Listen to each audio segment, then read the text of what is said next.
He'll do it. So here we go. Picks and bans for KT Rolster versus CJ Entis, game number 1. Wow, Callista banned out actually on the blue side, something that we rarely see. I wonder what this means. Maybe priority on a jungle pick Well, first? you would have thought that CJ would ban the Callista eventually, though, so why go ahead and first ban that if you can rely on your opponents to just take it out for you? There's a Maokai against Shy. I think they're just trying to set it up for a jungle pick for score, it seems like. Either a Rek'Sai or a Grungle, perhaps. Yeah, but the question is, how far does CJ just want to ban junglers right here? Because if they don't leave 2 good junglers up, then Ambition might have to fall back onto a different pick. So I think that's the idea, right? I mean, this match is very much a battle of junglers, among other things. They're going to ban the Alistar against Fixer. Maybe it's setting up for a Bard first pick. maybe KT bans Thresh here, actually, just because they may not want to first pick that champion, even though Fixer and Mad Light both very good at it. To prevent CJ from taking the Thresh. You ban Thresh in the first round of the draft on red side. You ban Thresh and then you first pick Ashe. That's what you Nailed do. it. Nope, Azir actually. Oh, okay. Which is interesting because both Nagda and Coco are very good Azir players. KT certainly has a specific plan. There's a Cassiopeia ban. So what is this first pick going to be? What does KT set themselves up for here? Thing is, you can just ban that Maokai first and wait for the enemy. So they they first pick the Gragas. Yeah, so it is going to be a jungle first pick. So I don't really get the Callista ban on blue side. I don't think that actually did much of anything at all. Unless they were 100% sure that CJ was not going to ban Callista. And the Gnar wouldn't be too surprising. Of course, that's going to make it difficult for Someday to take Hecarim. It may force Someday onto something like Rumble in that case. So Gnar Thresh, I think, likely going to be the first picks in this particular draft. The Thresh is a high priority champion between both of these two teams. There was a time where Shy just plain old refused to play Gnar, but times have changed. He decided that that was going to change after Gnar's nerfs in the playoffs, weirdly enough. Mind games, Monte Cristo. Mind games. Oh, okay, they're going to grab the Rek'Sai as well, too. So CJ not wanting to reveal a lot early on, it looks like, with these first two picks. I don't know. I think the Gnar is the better pick right now. The Rek'Sai, I suppose, could outside chance be taken by KT for a top lane pick, which has been known to happen from time to time if they really wanted to hard deny Ambition. So maybe they're slightly sensitive to that. Maybe they are worried that it's a support Gragas, and so they need to take the jungle pick right away. He was, at least it was a thing for a short time, you know? Yeah, it was. We got a week or two of support Gragas in the world of League of Legends. We did. We needed more, though. I would be very interested to see Gragas flex between support and jungle like that. Nagda just going to commit to the LeBlanc early on. All right. Bit bold. A bit bold, but we'll see how CJ responds. I mean, Urgot's still available. They can really easy just go into a tanky comp here. So against Anarchy, Coco played Jace into LeBlanc intentionally. So that's something that could come out again. Coco obviously feels comfortable with that matchup. He got chunked out pretty hard early on, but in the later stages of the laning phase, he was actually trading pretty well. He could also take the Kassadin here. That's definitely a viable pick. Seems like Jace would have a hard time escaping in lane from Gragas and Nautilus if they went roaming, though. Well, most champions would. But Jace especially, man. Kassadin actually has an even harder time escaping the Nautilus Gragas rolling because he doesn't have a knockback to save himself. True. And will we see this Varus maybe for space? That would be interesting. No. No. Oh, well. I like Varus. I actually enjoy playing him. He's not that good, but I like it. Kassadin and Gnar. So saving that AD carry pick, actually picking both solo lanes in one go on the red side. So KT has a chance here to... I don't know what they're going to play in the top lane now unless it's Rumble. They can take Rumble Sivir here, and they'll be in a good situation. They definitely don't want to give Sivir to CJ, so I agree with them locking it in right away. I think Rumble Sivir would be a very strong opposition. Okay. But it's going to be the top Yasuo All right. I guess it could be top LeBlanc too, but So something about Sunday. He does this sometimes. he does. He does do this. He's known for playing top Riven in solo queue, and sometimes Sunday will just do things like play top Riven in the finals against the KT Arrows for seemingly no reason. He has this history of like oddball top lane picks that he pulls out I like it. at seemingly random times. So he must think that this is going to be a really good counter matchup to the Gnar. I don't know anything about this matchup, so I can't really comment on it.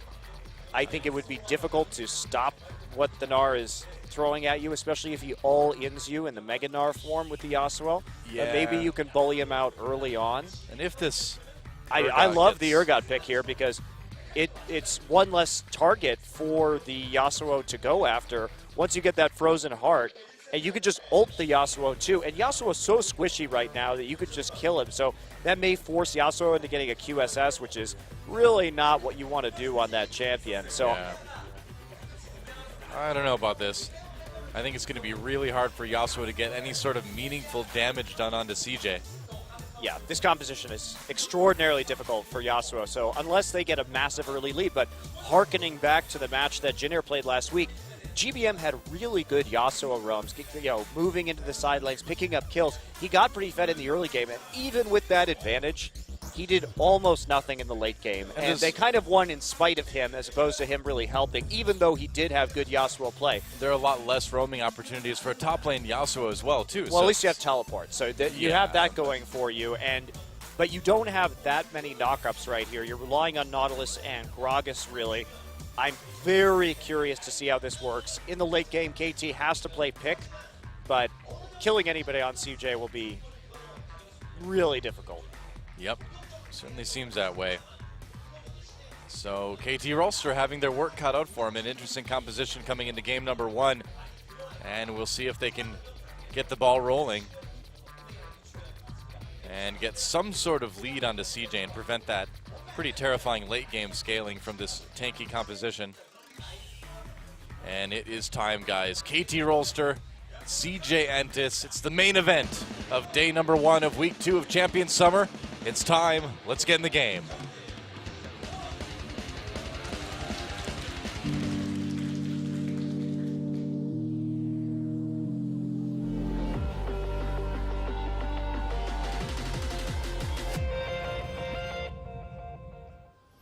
All right, welcome to Summoner's Rift KT versus CJ Entis.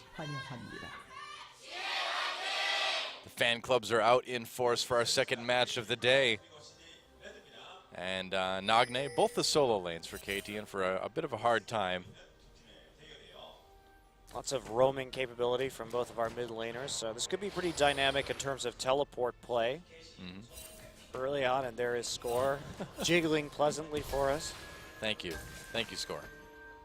미니언 생성까지 30초 남았습니다. You know what ward skin I like, Monte Cristo? The Mecha ward. Oh. It's cool. I'm not in love with any of the ward skins yet. I like the Dragon Head one. That one's pretty cool. Yeah. I like the Draven Head. The Draven Head one has a certain amount of charm to it, you know? So do you lane swap up against this top lane Yasuo? He's just going to sit there and Maybe. play his harmonica mournfully in the bush. Kind of gives away your position if you do that, though, doesn't it? In a bush, playing the harmonica. Somebody not even looking at his screen right now. Nope. Yep, just kind of hanging out.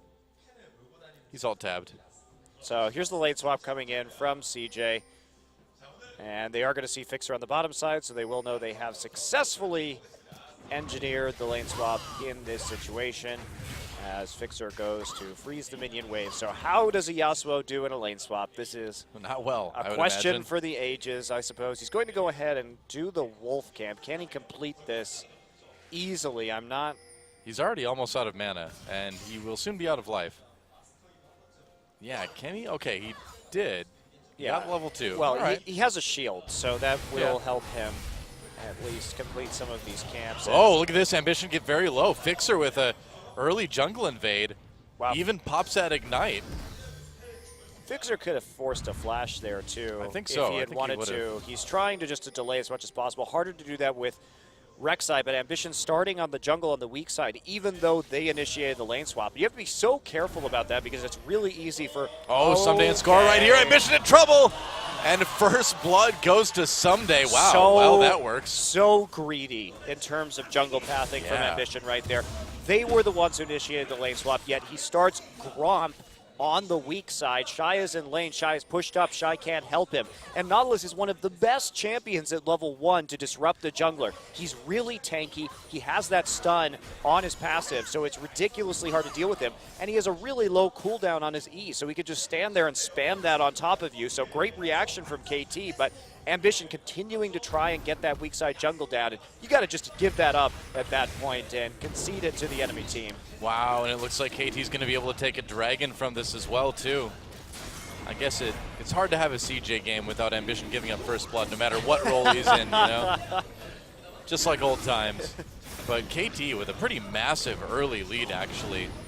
A lot of enemy jungle, first blood onto your top lane Yasuo, and now a dragon as well, too. I mean, they are positioned about as well as you could possibly be going into this, so it really is on KT to keep this going now. Yeah, Someday, too, actually did get some decent experience from that. He'll be able to TP into the top side now that they see Madlife in the bottom lane and perhaps get some CS right there as we check out some win rates here. And Space's Urgot has been one of the best Urgots in Korea. Just thinking back to how he played it against SK Telecom recently when he was just snagging Hecarim out of all those home guard teleport engages onto the flank. And that was very cool to see. Yeah, it's one of Space's best champions for sure. Yep.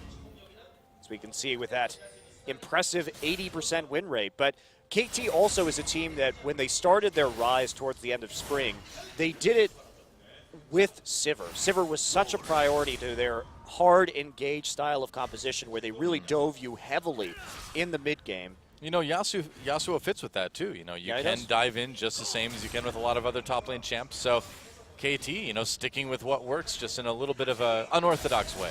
Yeah, getting this advantage too is going to be really helpful. Even though he just has the Everest Blade right now, that's going to help snowball him with that additional gold that he gets from that item. Very helpful tool for him to have this early on in the laning phase. That is a great pickup. Somebody doesn't seem to be having too much trouble farming. He is doing a very good job of denying CS to Space as well, too. How do you hit Yasuo with the corrosive charge here? He's just going to dash straight through it, and if he gets hit by a Q from Urgot, it'll absorb his shield. So he's going to do pretty well in this 1v1, I would think, especially since he didn't get denied at levels early on. Score looks for an opportunity right there, isn't going to commit, just pops right through the Baron Pit and will be seen on the Scuttle Crab, which was already taken. You know, if Urgot does, Ambition.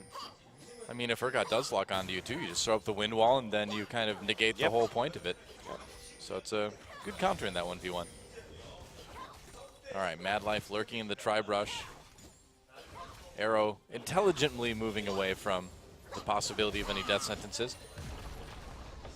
And doing a good amount of damage to Shy in the process as well, too. A lot of damage to Shy. Boomerang blades. Yeah. And Arrow just continuing pushing. They want this turret too. KT trying to press their advantage as hard as they can. They got that early dragon. Maybe they can get this tower. Shy's TP's back up, so he's going to get underneath turret again pretty quickly. Oh, is he just going to get dove, though?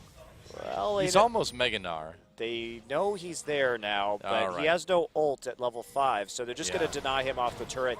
They do know there's a ward in that tri-brush, but don't go to clear it. And here we go. Someday running away from Ambition. Yeah, not really in a position to fight anyone per se. So he does need to be careful there. That bottom lane turret already taking a lot of damage. Shy trying to save it, but KT will probably be able to kill it pretty quickly and then just send their duo top, I suppose, right? Well, yeah. And CJ's lack of presence in this game is really problematic because if we look at it, KT, as a result of that first blood, were able to get Someday into lane with in a really nice position. And he's kept up in levels, and he's kept up in CS with Shy. But the difference is that KT has been pushing instead of freezing this entire time. So they got so much damage down onto the bottom tower, and they got the dragon early. This is going very, very well for KT Rolster. Yeah. And they're playing it out nicely also. They're using Sivir's wave clear compared to Urgot's early. Urgot's going to have to go back and buy that tier and be in a power trough. If they can get some more gold from that turret onto Arrow, it can all add up to a pretty substantial early snowball for KT. I mean, by taking the first dragon so early, they will have that opportunity for the second dragon kind of right when Urgot is in that power trough too. So Yeah. they might as well have guaranteed themselves a second dragon too. And how's CJ going to fight that? They have no Exactly. wave clear with this composition, and what KT should be doing is what they are doing, which is just fast pushing. I mean, Urgot, Kassadin, you're not stopping a fast push coming in. So KT has to be focused on these early turrets. Coco's also going to be going for a scaling item with the Rod of Ages.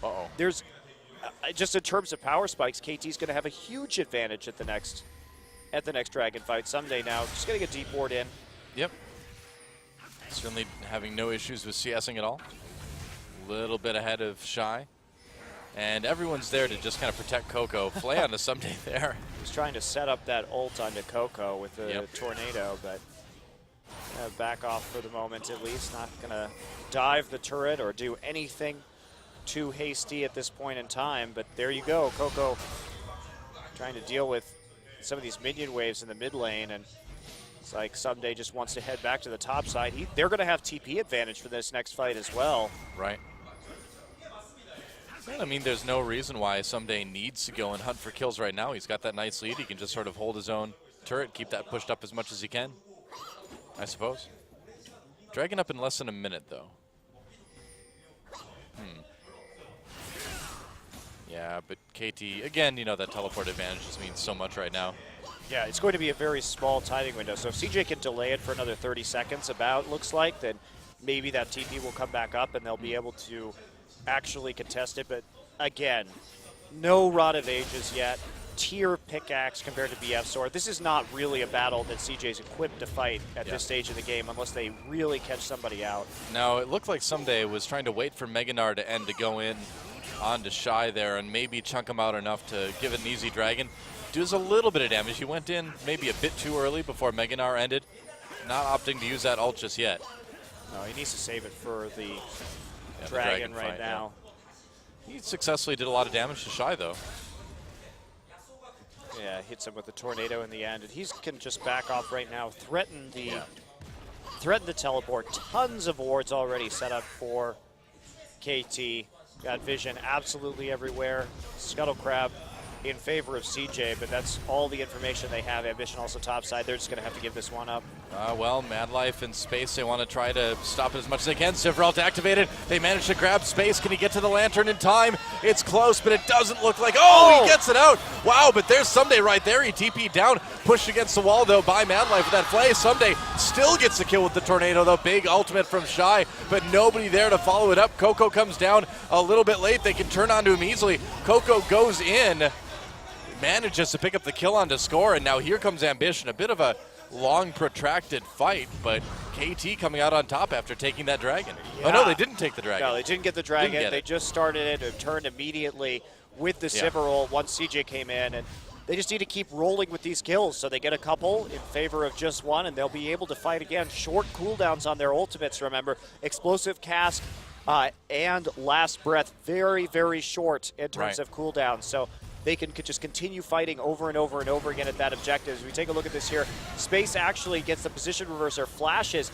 Now, you can see Fixer trying to stand on top of the lantern right there so he can't click it.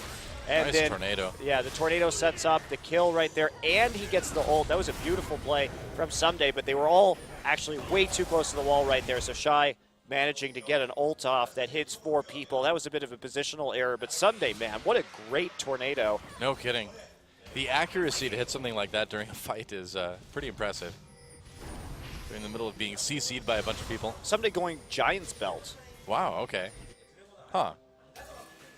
I don't know what he's doing. Maybe Randuin's, maybe? Yeah, perhaps. Score goes in on the Mad Life there. Space fighting out with Someday. They blocked a little bit of action from the wind wall. There's the last breath. Someday with another kill. Well, that's the thing. Yasuo was working out pretty well. Shy and Space don't have their ults up yet. Space's ult just came back up, so that's the advantage of fighting around these short cooldowns and using this composition to just fight over and over and over again. It's very empowering for Yasuo and Gragas. Yeah, and it looks like KT should be able to take the second dragon now. And LeBlanc, too. Really short ult cooldowns on the 3 players in the top side of the map. Right. Wow. KT really making this composition look easy, you know? Yeah, but the scaling is the issue here. Shy is getting some damage down onto the top side. Yeah, they've got a 2,500 gold lead, which is all fine and dandy for the moment, but CJ's scaling is crazy. So if CJ doesn't fall too far behind, they will be able to make a comeback in this game as Kassadin starts to stack up that Rod of Ages, as Urgot gets tankier. And I have no idea what somebody's doing. It could be a Frozen Mallet, too. Well, that's the thing. I mean, KT's got as much of a lead as you could reasonably hope for with this composition at this point, and Yeah. now it's on them to just kind of keep the ball rolling, you know? You know, Don, I bet it is a Frozen Mallet. I bet he's going to split push as Yasuo with Frozen Mallet and try Makes something kind of weird. There's two ways he could go, I think, with this. Rando and Zoman would be great because you can instantly get into the back line, but there's just not a lot of auto-attacking threat from CJ, I think, to truly justify that purpose. And Frozen Mallet, who's going to stop his split push? Right. That's really a problematic item. 3 members of KT moving down against the 3 members of CJ here in the spot lane just to protect that turret. Top in danger Short for ult CJ. crew. That's right, here we go. Nagne's score right there, dodging that death sentence someday. Just clearing the wave and backing out. Nagne's going to get poked a bit by space, I suppose. Yeah, that could have turned into a 4 versus 3 pretty quickly with Kassadin, and they knew that Arrow and Fixer were going to take this. So what they did right there was they forced Coco to move into the bottom side, were able to successfully defend their turret. Still almost no damage on that because of the very low wave clear on CJ Entis. How's mid look right now? I guess we'll have to wait, won't we? I guess we will. It is a pause. Uh-oh. And that is a Problems. someday. Problems right now with Someday's computer.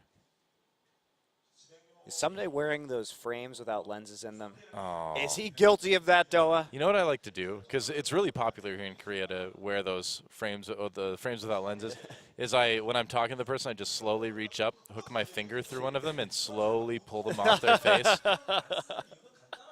It's what else are you supposed to do, you know? You have to test to see if there's actually glass in there. Yeah, you just hook your finger in there and slowly pull it off their face. I can't tell if there are glasses in there. Wait. I think there's lenses. Yeah. Wait. I'm leaning in. It's a small monitor. I'm not really seeing any distortion from where a lens would cause that. Yeah, I'm calling fake. I'm calling fake glasses there.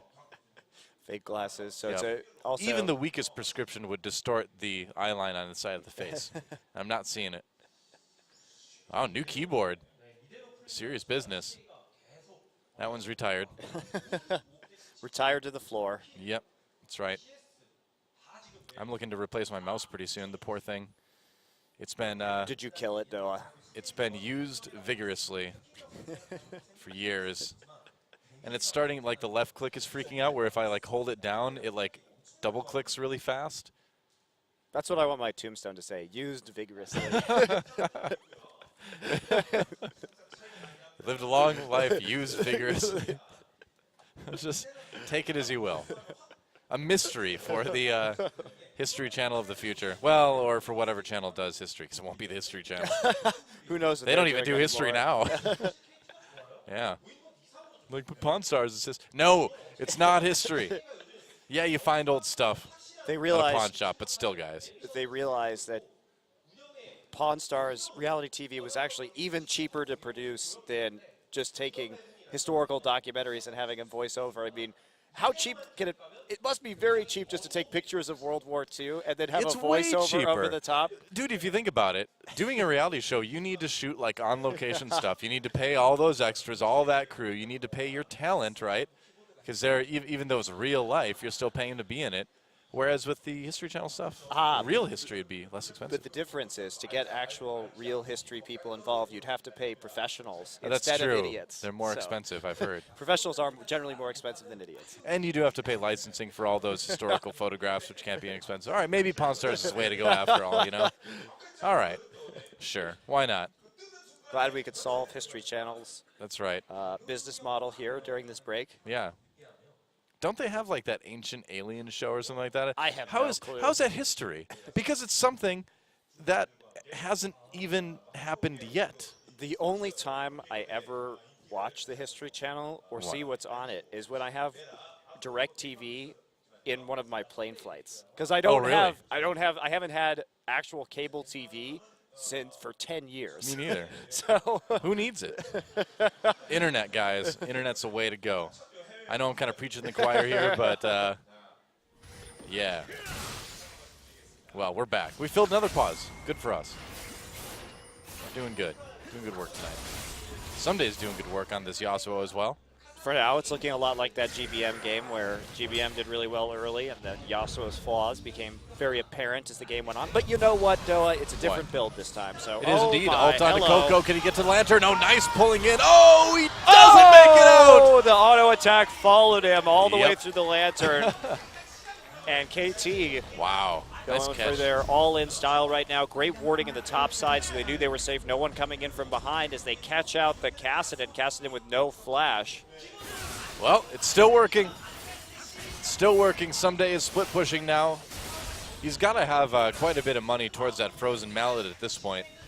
Assuming that's what he's doing. Well, I think you're right, though. I mean, because what else would you? You're not going to go Sunfire Cape. You're not going to go. I mean, you could go Randuin's, but you don't really need to go Randuin's against this team. I think it makes the most sense to go with Frozen Mallet. He may go Frozen Mallet Black Cleaver again, actually. That may actually be a thing that he does this game. Could be pretty funny to see. Yeah, I think it's I perfectly actually reasonable think on Yasuo. that's one of the better things you could do with Yasuo is just Yeah. split push top lane with him with those items. And those items do give Yasuo a certain amount of tankiness as well, too, that just building pure damage doesn't. And, you know, we have talked about Yasuo being a bit on the vulnerable side right now, so it mitigates that a little bit anyway. Yeah, the downside to that is you're kind of messing with his kit because he does scale so well with crit. Yeah. But What can you do, though? Oh, Shy totally caught. Not going to make it out there. ooh, the roaming gang squad is real, but No the kidding. problem that CJ is having here is they can't clear waves fast enough to actually put pressure on these turrets. Yeah. So it's giving KT an extraordinary amount of time to roam. Well, CJ's finally going to take their first turret of the game, it looks like. Are they going to lose a tier 2 for it, though, is the question. Shy still has Maybe. 13 seconds to come back up, and it looks like they may at least take some damage down onto that top side as Fixer and Score come back. Still no mid tower down in spite of a lot of roaming from Nagne. Yep.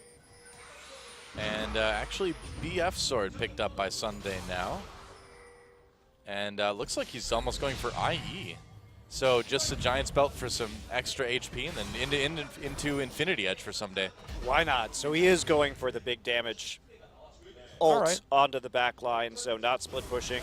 At least not yet. No Frozen Heart, rather Frozen Mallet, or Blade of the Ruin King, which are the usual items for a split pushing Yasuo. Yeah, just kind of counting on this Giant's Belt to give him enough tankiness, quote unquote, to sustain his way through the mid game as he builds into kind of higher damage late, I suppose.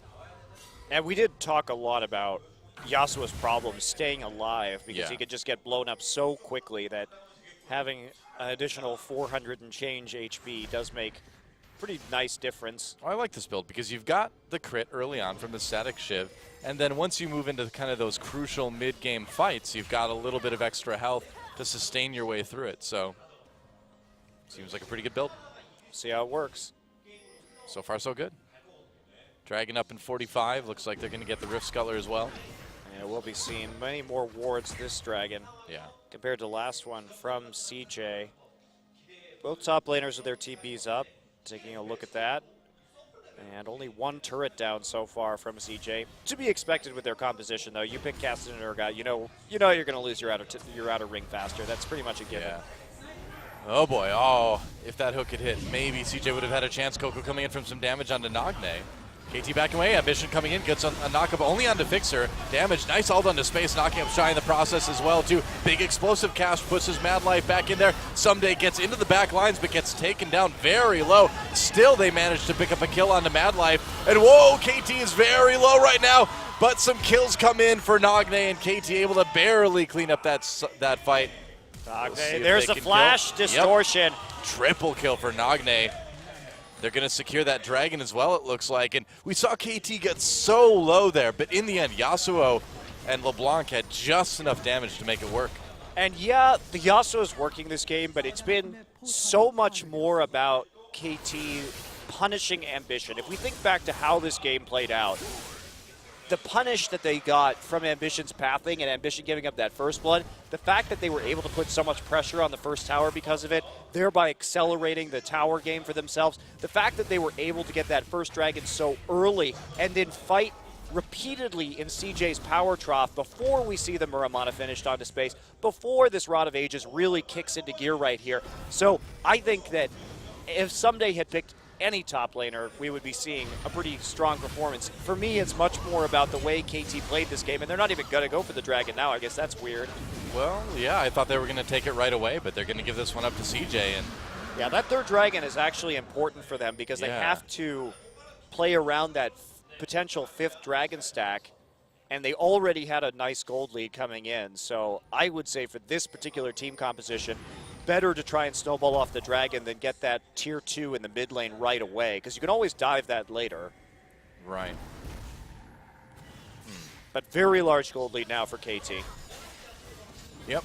Again, it really can't get any better than it is right now for KT. 8,000 gold ahead. And even without that dragon, still in pretty good shape. Looks like they're going to find that pink ward there.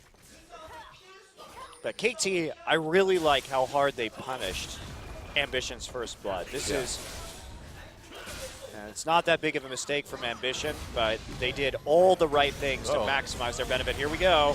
Fixer gets grabbed. Ambition tossed into the Yasuo out again. Meanwhile, Nagne just blows up Shy. You just cannot get caught by this KT team. There goes another one. Double kill again for Nagne. Fixer in trouble here. Space uses that position reverser. Space getting very low. Another kill comes in for Someday. Yeah, KT has snowballed this quite possibly to a pretty quick end of this game as they are going to take out this inhibitor turret. Coco and Nagne dueling in the mid lane. Nagne able to escape fairly easily with that distortion. Coco can't quite chase enough right now. I like how they sort of baited this Urgot pick in too from CJ Entis. But you know, CJ, I think not with the best draft this game. Well, they got sort of tied up in the idea of counter picking here I feel. Like they were trying to pick the Kassadin and the Urgot just to have some preferable lane matchups.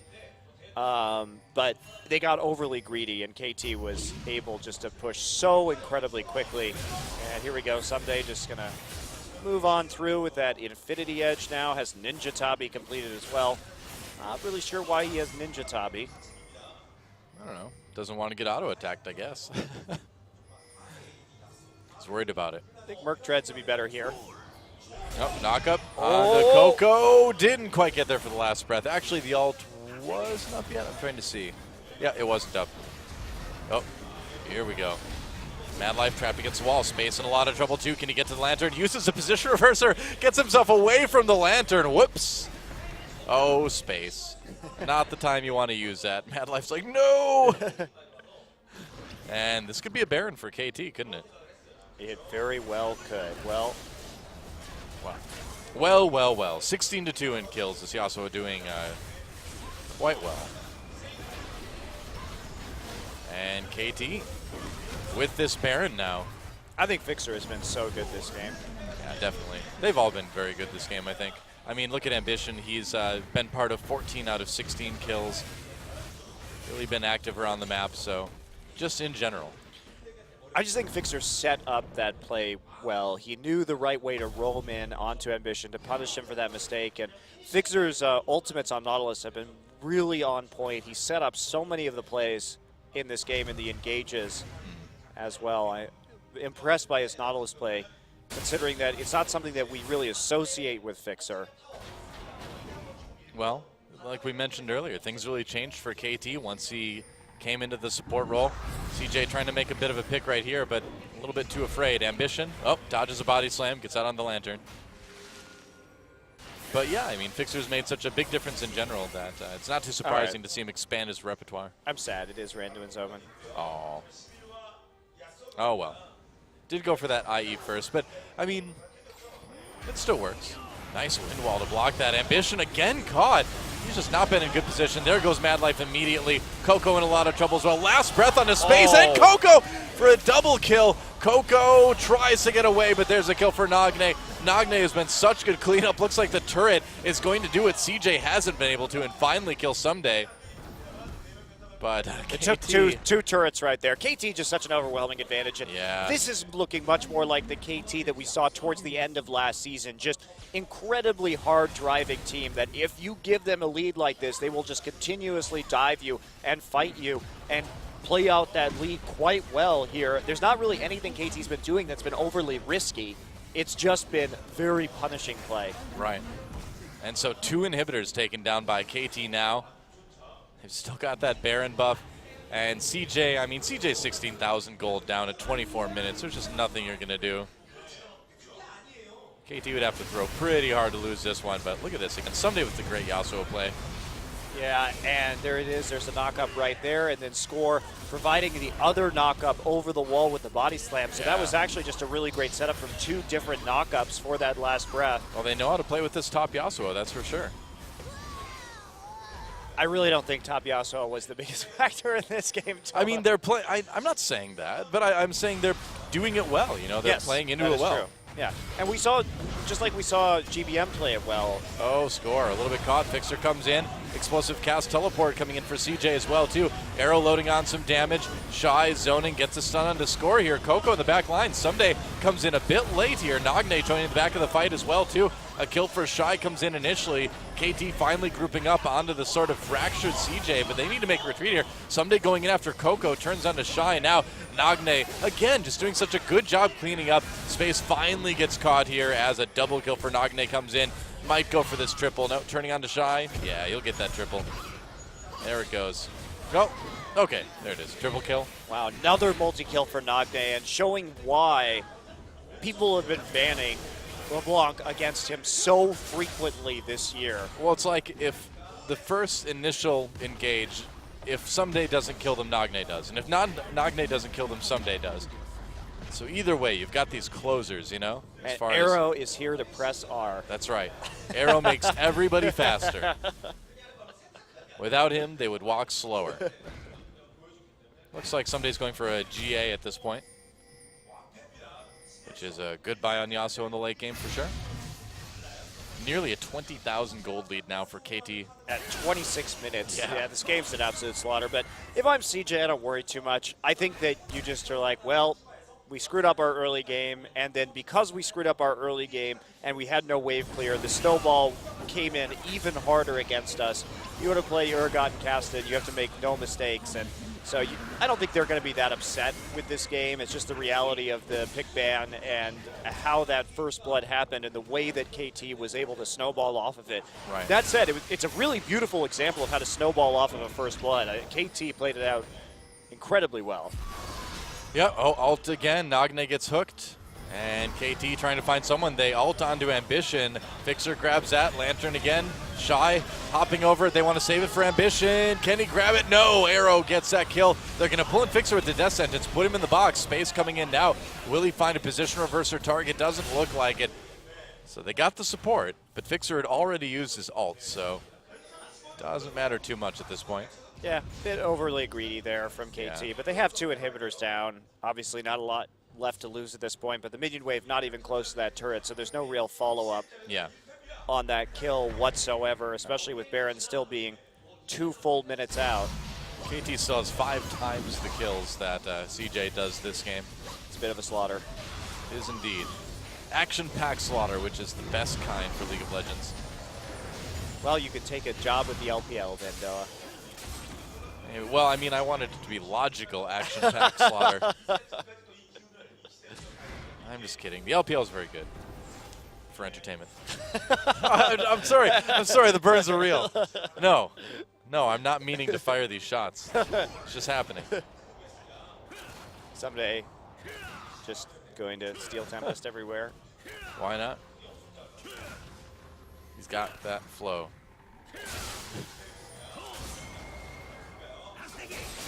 And he's Hasagiing through the minion wave as they slowly now hopefully don't overdive this turret any longer and prolong the massacre that we are currently enduring. You mean enjoying? Enjoying. I'm enjoying. You may not be. Oh, Coco. All right, here we go, and the ult onto space here. Explosive Cats doesn't do a whole lot, but they do grab ambition out of everything. Another kill comes in. Shy knocking everybody away, but they're going to need more than that. Someday, getting in the back lines. Onto Mad Life, gets one kill. Coco very, very low. Position reversal used. Double kill now for Arrow. And this game is over. They're just going into the Nexus turrets now, and KT coming in, getting the damage done in the early game and snowballing so well off of that early advantage, making it look easy with a 22,000 gold lead at the end. GG. Yeah, KT ending the game with more kills than minutes just for them. Wow. So, big bloodbath. Double-double for Someday at the end there. Yeah, for KT Rollster. Yeah. And Nagne finishes 13-0-7 as well, so big-time performances. Really good play on the map, and now we've seen KT. They came in, played a very slow-paced game against Samsung, played a very calculated game. This time, up the tempo considerably to what we had seen from them late in the season. And I think if you're CJ, you take away the Sivir now. You say, let's just play wave clear. Let's play this team fighting style that we're so good at. Yeah. They can certainly bounce back from this. I think so too. I think we're going to see a bit slower paced game in Yeah. game number 2, which I suppose